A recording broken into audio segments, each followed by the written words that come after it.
রহমান সাহেব তার স্ত্রী সফিনাকে বলছে, কি ব্যাপার, এইবারে ঈদে কিছু কিনবে না? যদি কেনো তাহলে দেরি করছো কেন? ঈদের আর মাত্র কয়েকদিন বাকি। স্বামীর মুখে এমন কথা শুনে স্ত্রী একটু হেসে বলল, আমি আর কেনাকাটা করে কি করব? আমার এখন সেই বয়স আছে নাকি যে আমাকে কিনতেই হবে? তুমি কোরবানির জন্য গরু কিনলে আমি খুশি। আহা, গরু তো আল্লাহর রহমত, কিনবো ইনশাল্লাহ। কিন্তু আমার তো কোনো প্রকার টাকা পয়সার অভাব নেই। আল্লাহ যা দিয়েছেন আলহামদুলিল্লাহ। আমি চাই আমার স্ত্রী যেন নতুন শাড়ি পরে এসে আমাকে সালাম করুক। ও মা, তাই নাকি? আচ্ছা ঠিক আছে, তুমি যখন এত করে বলছো, কাল মার্কেটে গিয়ে না হয় আমার জন্য একটা শাড়ি আর তোমার জন্য একটা পাঞ্জাবি কিনে আনবো। এমন কথা বলতে না বলতেই রহমান সাহেবের একমাত্র মেয়ে রাফি এসে সোফায় বসতে বসতে বলল, বাহ, আমার বাবা মা আমাকে বাদ দিয়ে কার জন্য কেনাকাটার প্ল্যানিং করছে আমি কি জানতে পারি? মেয়ের মুখে এমন কথা শুনে বাবা বলল, রাফিয়া, তুই এখনো কিছু কিনিসনি?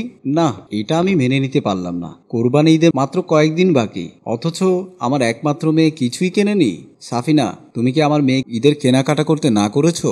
যাক বাবা, আমি না করতে যাব কেন? তোমার মেয়েকে আমি কত আগেই বলেছি কেনাকাটা করার জন্য। তোমার মেয়ে ইচ্ছা হলে যাবে, না হলে না। যেমন বাপ তেমন তার মেয়ে। তোমাদের বাপ মেয়ের মাঝখানে আমাকে ডেকো না।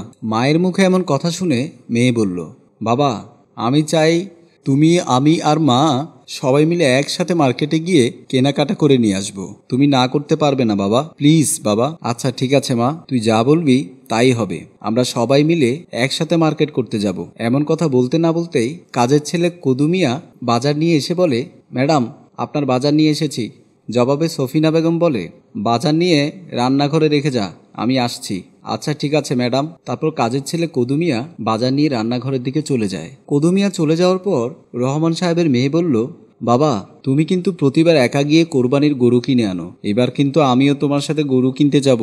মেয়ের মুখে এমন কথা শুনে বাবা হেসে বলল, আচ্ছা ঠিক আছে মা, যা, কথা দিলাম এইবার তোকে নিয়ে কোরবানির গরু কিনতে যাব। কথাটা শুনে মেয়ে খুশি হয়ে বলল, থ্যাঙ্কস এ লট বাবা, আমি এখন আসি, আমার বান্ধবীকে একটা ফোন দিতে হবে।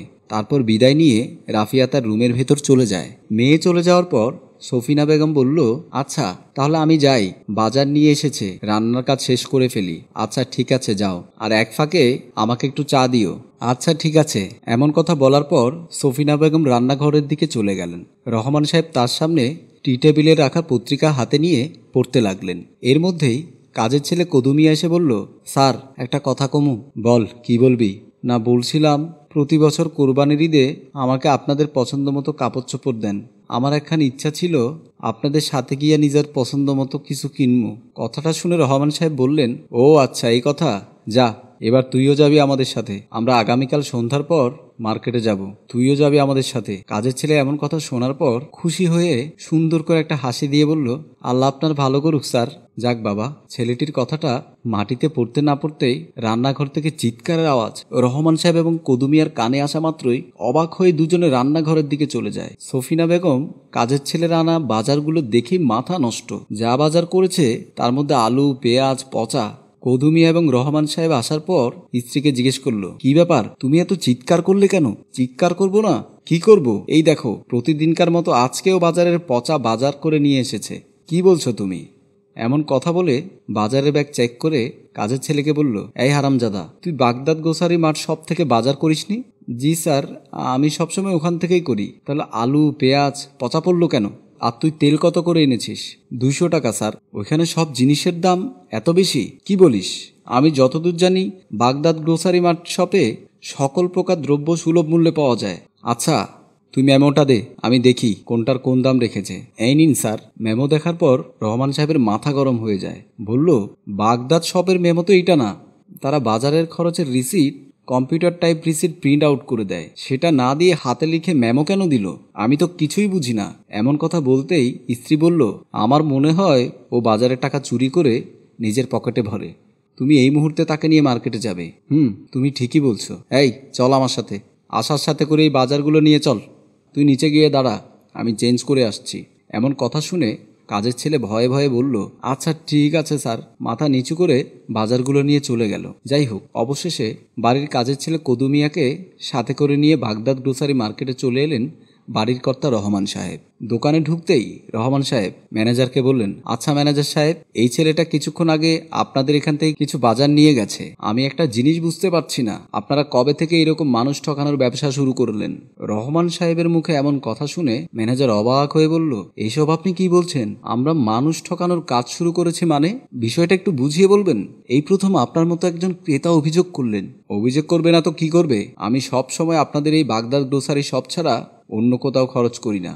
তার কারণ আপনাদের এখানে সকল দ্রব্য একদম সুলভ মূল্যে পাওয়া যায়। তাই আমার বাড়ির কাজের ছেলেকে, এই ছেলেটাকে বাজার করতে পাঠিয়েছিলাম। এই দেখুন, এটা কি আপনার দোকানের মেমো নয়?